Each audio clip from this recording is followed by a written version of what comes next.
So having calibrated the Festool CSC Sys 50 EBI table saw, I want to see if it's any good. So I'm going to make a simple picture frame. That sounds good? Stick around.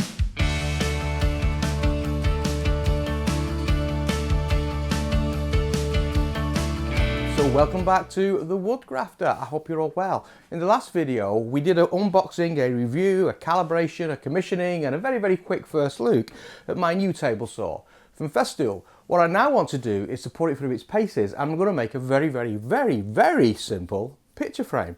The reason I want to do a picture frame is I need one, and it's an odd size one that I need to make for my home. But although it's simple, there's a lot of accuracy that goes inside a picture frame. It's going to have 45-degree mitered joints. It's going to have rebates cut into the back of it for where the picture sits and the glass sits and the backing sort of sits. And everything's got to be perfectly accurate and line up. Otherwise you get gaps, it's not square, or the back doesn't fit very well. So a very simple project, but needs a lot of accuracy inside. What better test of this for the overall accuracy? So in this video, we'll start off, we'll look at the design so you can see what I'm trying to build. We'll then prepare all the stock. It's 25mm MDF. There's a slab here that you can see on the bench. So we're going to prepare that. We're going to cross-cut it. We're going to rip it. We'll then put the miters on it by using the 45-degree angle on the table saw. And then I'm going to use a combination of accurate height adjustment and the fence to cut a rebate into the back. I'll then get the thing glued up, I'll give it a coat of paint, and we'll have a look at the final product to see whether we've got something that is worthy of an accurate picture frame. So, with that said, let's get started. Now here's the design that we're going for. This gap in the middle is the aperture that's going to sit inside the mount, and that is 197mm wide and 280mm high. The aperture is going to be surrounded by a mount, a sort of cream coloured mount, and that mount is going to be 30mm all the way round of that aperture. There's then the picture frame itself, which is going to be 20mm in width. So when I look at the overall size of this, 197 plus the 30mm mount on that side, the 30mm mount on that side, the 20mm frame and the 20mm frame, shows me I'm making a picture frame of 297mm wide. And similarly on the height, once I look at 280 on the aperture, 30mm plus 30mm plus 20 plus 20, I'm looking at an overall height of the picture frame of 380. Now the depth of the frame is 25mm, and I'm going to make this out of 25mm MDF stock. Now there's going to be a rebate at the side that's going to be 5mm in, so my mount can overhang inside this by 5mm. And it's going to be about 7-ish millimeters deep, and that should allow for 2mm thick glass or perspex that I'm using, 2mm on the mount, 1.5mm on the backing board, which makes 5.5, and therefore a bit of wiggle room so I can put the clips in that keeps the entire thing together. So that's the design. It's that simple, but hopefully you can see it's got to be accurate. Now, as I said, I'm making it out of 25mm MDF stock. That would seem to be a good thing to make a simple picture frame out of. So the first thing I'm going to do is to cross cut this to a length that makes it easier to use. And that length for us is going to be 400mm. Remember, the frame's 380mm long, so 400mm gives me a bit of room to play. Come with my rule, and I'm just going to mark off here round about 400mm. And then I'm going to square that 400mm down across the board to just give me a reference point there. Now, as much as I can, I'm going to rely on the accuracy of the machine. The last video, we set it up, we commissioned it and we calibrated it. So in theory, I shouldn't need to do an awful lot of measuring. I should be able to take it directly from the machine. Now, the batteries are fully charged, and one thing I want to keep my eye on is that battery life. This shouldn't be a challenge to this. It's MDF, I mean it's thick MDF, 25mm, but we're not doing an awful lot of strenuous cuts inside this. So I'm expecting the battery life to pretty much not move, maybe come down a little bit, but overall still be good for a few more projects. So we've got full charge on the batteries here. Everything's in the park position that you saw in the last video. So the first thing I'll do, we're going to set this to a height of 25 and a bit millimeters, and that 26 millimeters should cut all the way through my 25mm stock, assuming of course my stock is actually 25. Let's just measure that. It's a tad over 25, so we should be good at 26, all things being equal. Now hopefully you remember from the last video, we've got this line here etched into the table, which is the curve of the blade. So if I line the mark we've just made up on our stock with this outside edge, it should give me a very accurate cut. And I've just lined up that line with the outside edge of that indent there, and that should be good. Come with a clamp, make sure I'm square against my fence, and I can lock that into position.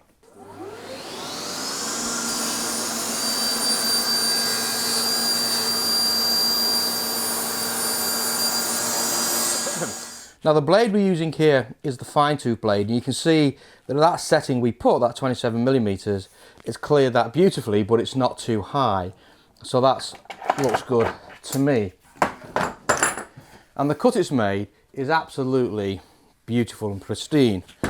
And it should also be beautifully square in that direction, and it is. So the next job is to rip this down into something for the edges of the frame, and we know they're 20mm, but I want a bit of wiggle room on this, so I'm actually going to make these 30mm on their first rip, and then once I've done all the joinery on this one, I'll bring them down to their final size. So we'll cut these at 30mm to begin with, and for that we'll come in with our fence, lock the table into position, remove the mitre, bring this into 30mm, which is going to be there. So I can now come along and rip this stock to 30mm. What I like about the table is this push stick here is always available. So even though with best intentions, I very often start the cut and realise I've not got the push stick. So here I can just quickly grab it and keep myself safe. So let's cut this down into 4 chunks.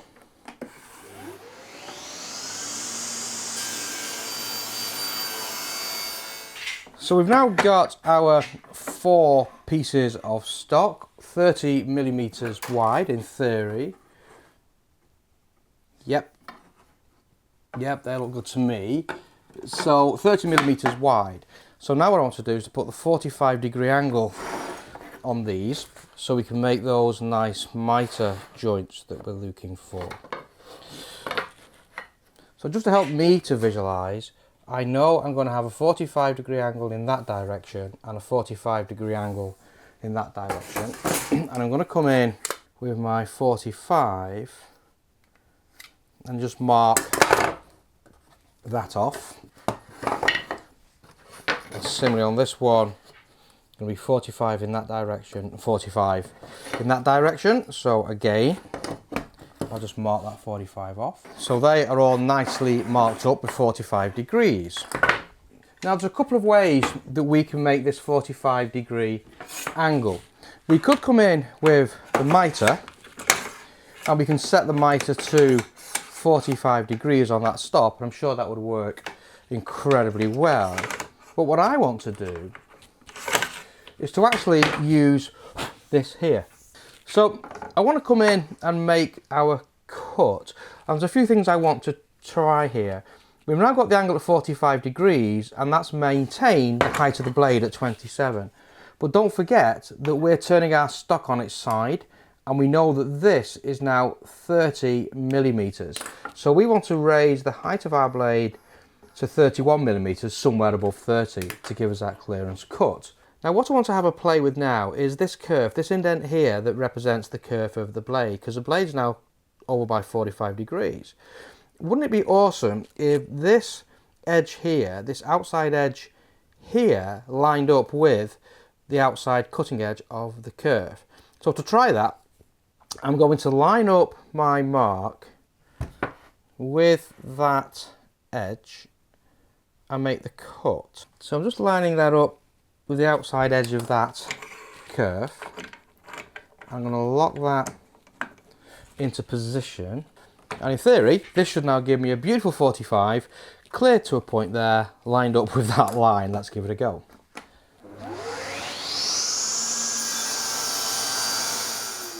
Well, the 31mm worked on the angle, it cut through the stock, so we know that that's working pretty well.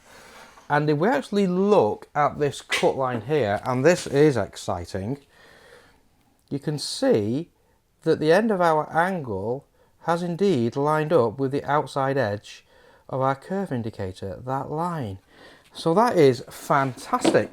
So when this is angling over, it's still lining up with the marks on the side for the curve, and we know the height is working well for the size stock we've got. That's pretty awesome, and that's pretty accurate, so can't be unhappy with that. I'll get all these 45s cut now, I think, and that is beginning to look pretty good. What I now want to do is just to nominate some positions here. So this is going to be my top piece, this is going to be my right piece, this is my bottom piece, and no surprise, that's my left piece. And there's no reason why I've chose that, it's just the way they happen to appear on the bench when I line them up. But what is important is I now want to cut the length of this. Now we know that the outside edge of the frame wants to be 297 on the top piece, but don't forget I've cut these oversized, these are 30 millimeters. So if I was to just measure on this top piece here, that 297, and then bring this down by 20 by 10 millimeters, then that would be the wrong size. So I want to work out what the inside measurement needs to be. So we know that the inside of our aperture is 197, and we know we've got 30 millimeters either side, so 197 plus 60 is 257. So our inside edge needs to be 257 there, and our inside edge here, it needs to be 280 plus 60, and that's going to be 340. So if we take our top piece, and we're now going to find a length of 257.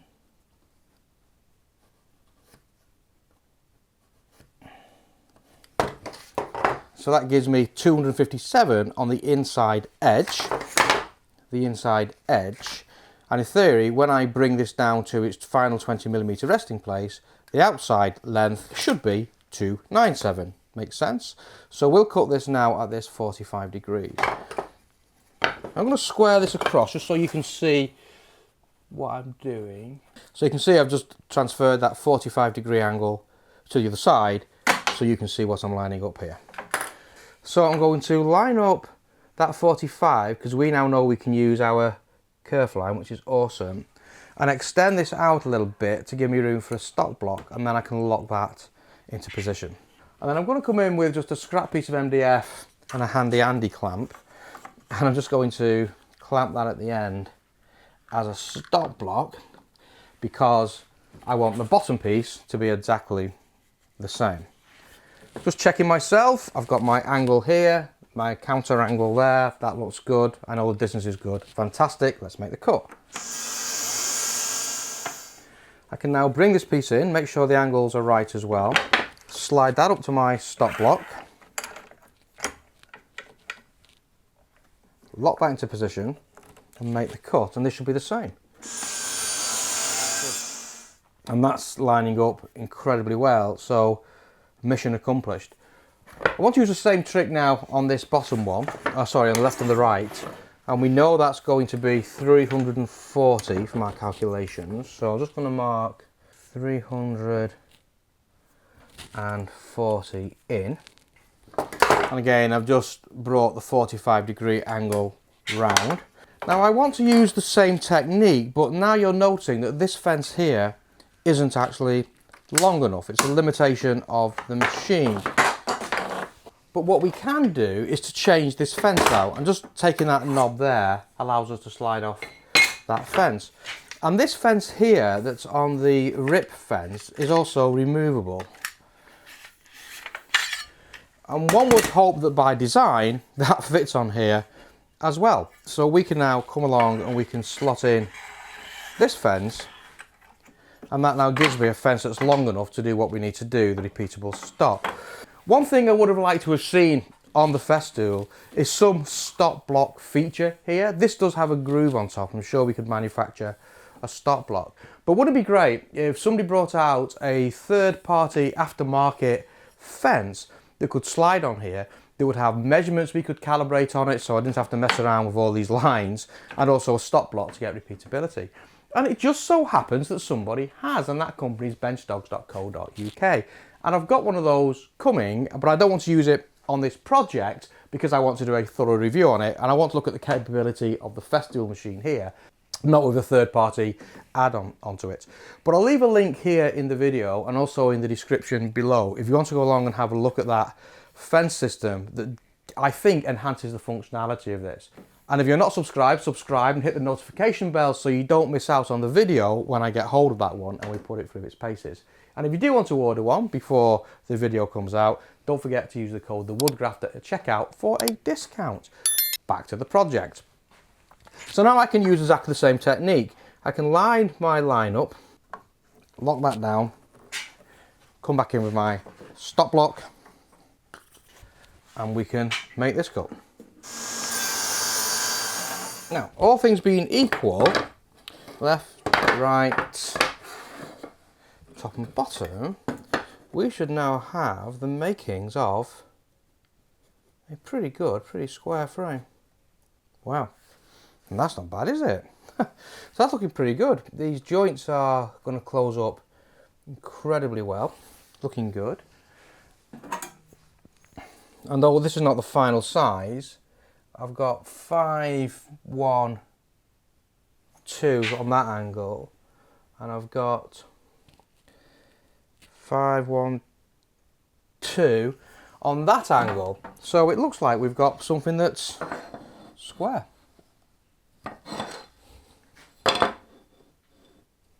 Wow. So initial indications say that this is working incredibly well. What I now want to do is to look at this little cutout here. And we know this cutout 5mm in from the edge, and we know it's going to be 7mm deep. So I'm going to bring our angle back to 0 degrees. I do love how well that works. That really is a good feature. And I'm going to set our height for 7mm. And I'm going to bring our fence in to 5mm, which is there. So in theory, if I now make a pass across this stock, that's going to start to create this groove for me. Now where I've written top, right, left and bottom, for no apparent reason, I'm just going to nominate them as faces. So I know I want to start to cut my groove on the inside edge at the bottom. So I'm just putting a visual mark on that, because it's easy to get confused and suddenly cut things in the wrong place. So with that visual mark there, you can just double check yourself that you're going to go in the right direction. And as long as that mark I've made is facing down and against the fence, I'm in a good situation, idiot proof. Let's make that cut. And you can see what that's given me in all those pieces on the bottom edge, a cut that's 7mm high and 5mm in.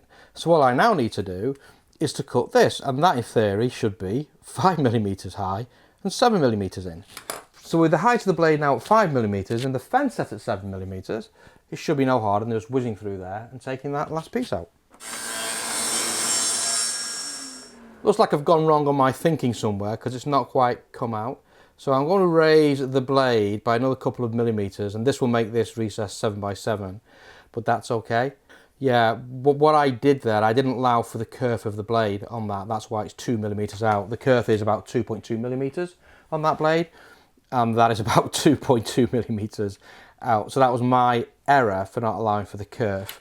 So I'm just going to raise our blade now to 7mm and just take that cut again. Now what it's giving me would work. It's giving me a nice clean rebate on the backside here. My sizes are now wrong. It's come out at 9mm and a depth of the 7 we were looking for. So it's gone wrong slightly, but it's all recoverable. So I'll go ahead and incorrectly cut all of those the same. Just give that a light clean with my chisel. Doesn't need much actually. It's come out pretty bang on, apart from the user error. So there you go, you can now see how this is coming together quite nicely. These miters are looking pretty good. We know the frame's oversized because these were 30, these to be 20, so I need to bring it around 10mm on all sides. But the miters are looking good, and this rebate has worked out incredibly well if you ignore the human error creeping into that. So the next job is I want to bring this edge in by 10mm. So I'm going to set up my rip fence for 10 millimeters, and I'm going to raise my blade back to, I think we used 27, was it? 27 millimeters to give me the overall height.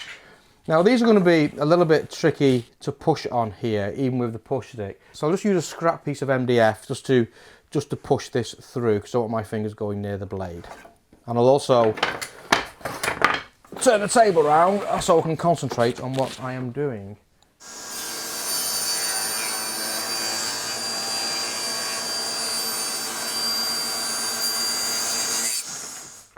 Now that's all looking gorgeous and square with my two squares on there. Let me just measure across now. 479, and across this diagonal 479. So our frame is beautifully square. We were looking for 297 on the width, and we have a width of, wow, 296.5, more near as damn it. And we've got a length here of 381-ish, and we wanted 380.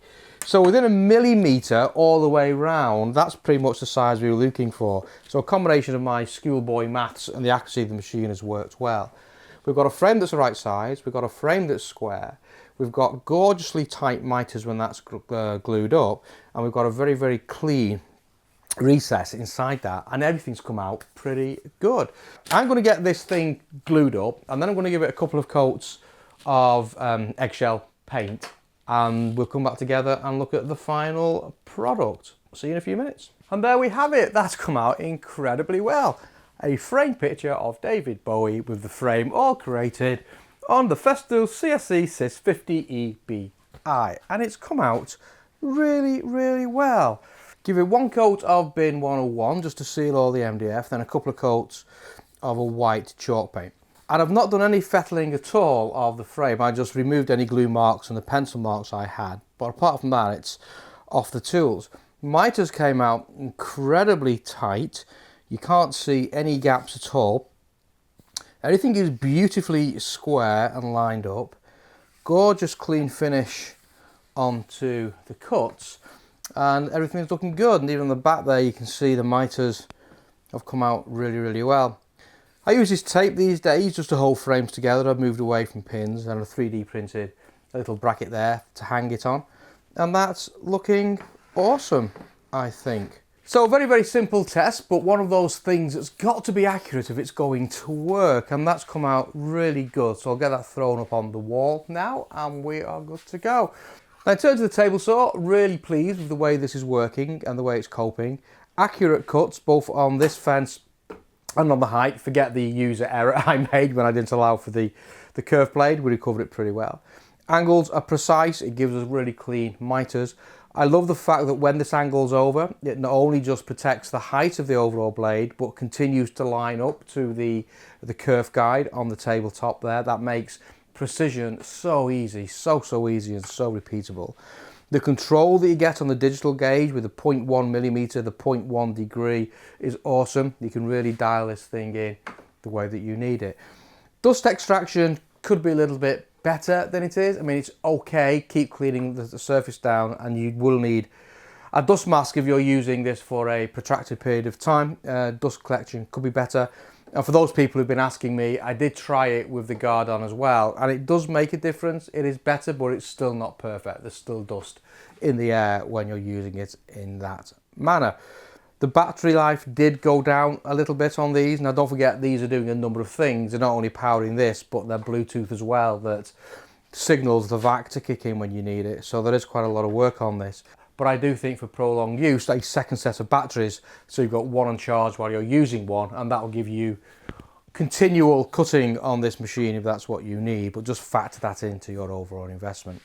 I would have liked to have seen some measurements on this fence here, and I'd like to have seen a factory fitted sort of kind of flag stop for repeatable cuts rather than the way I had to do it. And eagle-eyed people may notice here, behind me on this stack here, is the Bench Dogs replacement fence for this, and I'll be looking at that in the next video, and that should solve that small problem or that small concern I have there. But overall, I love this machine. It's still a no regret decision. I've not just made this frame, I've done all sorts of activities off camera now with this, and it really is holding up well. I am really pleased with it.